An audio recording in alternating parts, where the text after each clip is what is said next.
গভীর জঙ্গলের মাঝে এক প্রাচীন শ্মশানে এক ভেতালা বাস করত।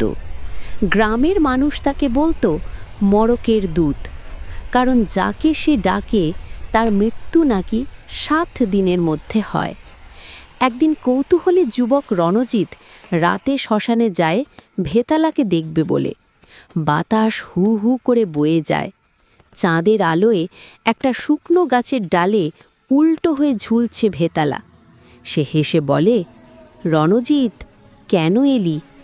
ভয় কাঁপতে কাঁপতে রণজিৎ উত্তর দেয়, আমি প্রমাণ চেয়েছিলাম তুই আছিস কিনা। ভেতালা ঠাংদা হেসে বলে, তাহলে প্রস্তুত থাক, মড়ক তোর জন্য অপেক্ষা করছে। পরদিন থেকেই রণজিৎ অসুস্থ হতে থাকে। 7ম দিনে ঠিক সূর্যাস্তের সময় ভেতালার হাসি ভেসে আসে গ্রামের দিক থেকে, আর রণজিতের নিঃশ্বাস থেমে যায়।